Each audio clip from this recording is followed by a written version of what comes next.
Aujourd'hui, je te propose un petit projet de broderie simple et rapide, fabriqué de jolies étiquettes cadeaux à partir de mes motifs de Noël à télécharger sur mon blog. Une idée facile, créative, parfaite pour personnaliser tes paquets en quelques points seulement. On va commencer par la broderie du petit motif. J'ai pris pour ça 3 brins de moulinet sur une aiguille.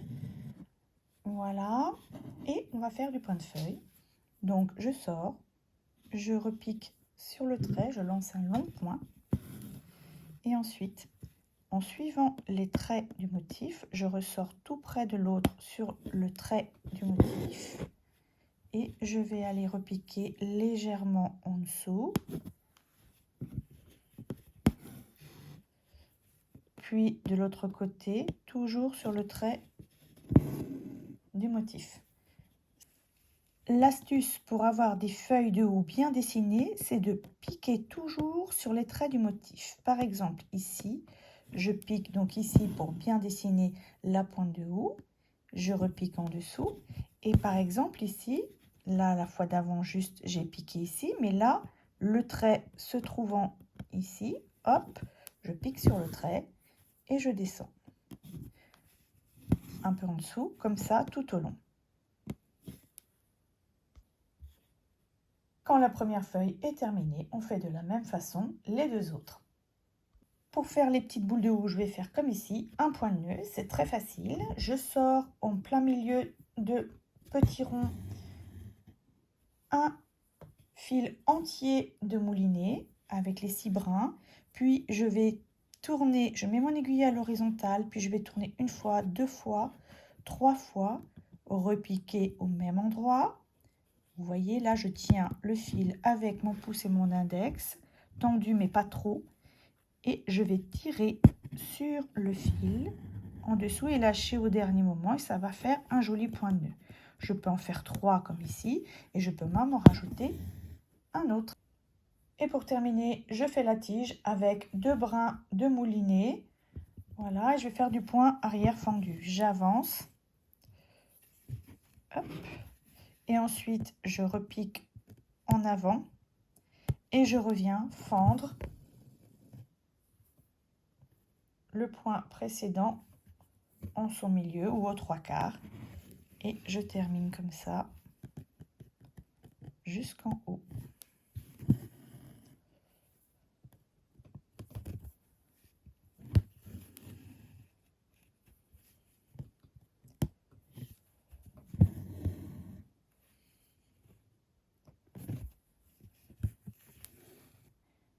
Une fois que la broderie est terminée, j'ai tracé un carré autour de mon motif. J'ai découpé avec les ciseaux cranteurs. Et maintenant, il me reste à aller passer un petit coup de fer à repasser pour enlever toutes les traces de crayon sur l'envers, évidemment, le repassage. Comme une partie de ma vidéo n'a pas été enregistrée, je vais vous montrer rapidement comment rajouter des petites nervures ici avec un fil brillant ou un fil d'une autre couleur pour faire les nervures de la feuille de houx.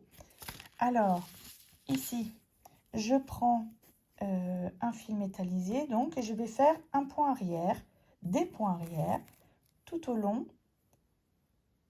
à l'envers.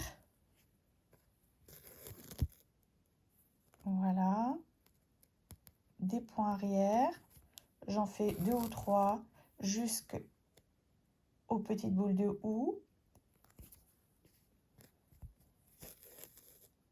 Et ensuite, pour terminer,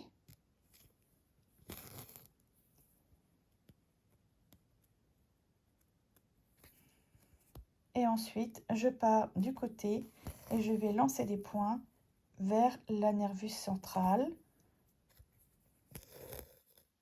comme ici.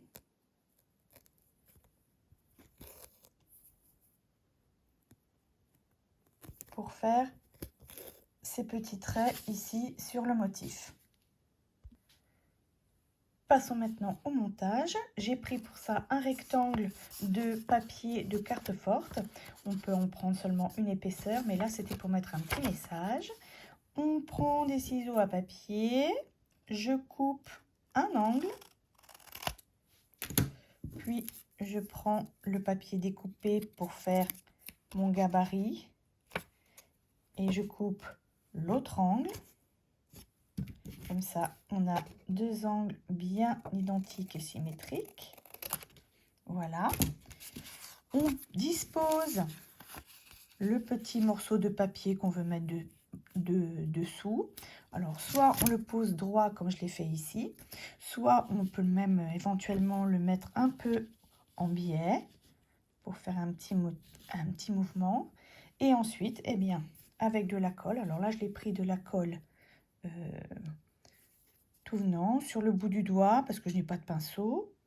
Alors, il ne faut pas que ça mette trop d'épaisseur de colle parce que sinon ça va traverser. Donc, j'en mets déjà sur ma broderie derrière. Et ensuite, j'en mets dans les petits coins, ici.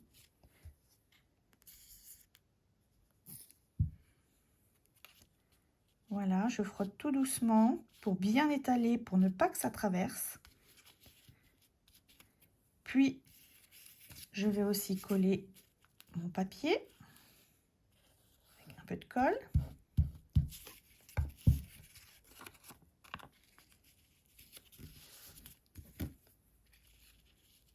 Voilà, c'est presque terminé. Ensuite, vous tracez un petit point ici en plein milieu. Si vous avez un poinçon pour faire des trous, vous l'utilisez. Et sinon, ben moi j'ai la technique de ma petite page. J'ai des petits ciseaux à broder usés. Hop. Et je vais tourner comme ça et en enfonçant ma paire de ciseaux progressivement. Et ça va faire un trou assez rond. Il ne reste plus qu'à enfiler le ruban, comme ici. Et vos étiquettes sont terminées. Vous pouvez rajouter des petites décorations, un morceau de dentelle, un bouton. Vous le customisez comme vous voulez. Le premier tuto de Noël avec ces motifs est terminé. On se retrouve très vite dans 2 jours pour une autre suggestion de décoration de Noël. À bientôt!